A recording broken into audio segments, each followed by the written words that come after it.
Suri bus stand থেকে উদ্ধার হলো 20 লক্ষ টাকার মাদক। মোট 870 গ্রাম ব্রাউন সুগার উদ্ধার করলো পুলিশ। গ্রেপ্তার করা হলো দুজন দুষ্কৃতীকে। বুধবার সন্ধ্যায় আসানসোল মালদাগামী সরকারি বাসে বিপুল পরিমাণ মাদক উদ্ধার করলো এসটিএফ। জানা যাচ্ছে, রাজস্থানের আজমের থেকে মুর্শিদাবাদের লালগোলায় পাচার করা হচ্ছিল মাদকদ্রব্য।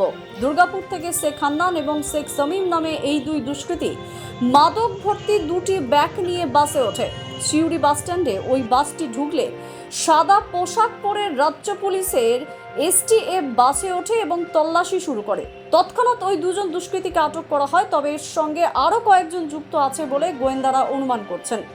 ধৃত দুজনের বাড়ি মুর্শিদাবাদের লালগোলাতেই বলে জানা গিয়েছে। এর আগেও মূলত মালদা অথবা মুর্শিদাবাদগামী বাস থেকে আগ্নেয়াস্ত্র উদ্ধার হয়েছে।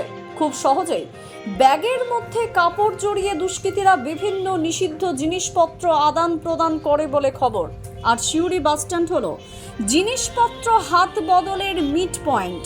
আপাতত ভিডিওগ্রাফি করে জিনিসগুলি বাজেয়াপ্ত করা হয়েছে। পুলিশের গোয়েন্দারা এই পাচারকারীদের মূল হোতাকে ধরার জন্য এখন তদন্ত চালাচ্ছেন।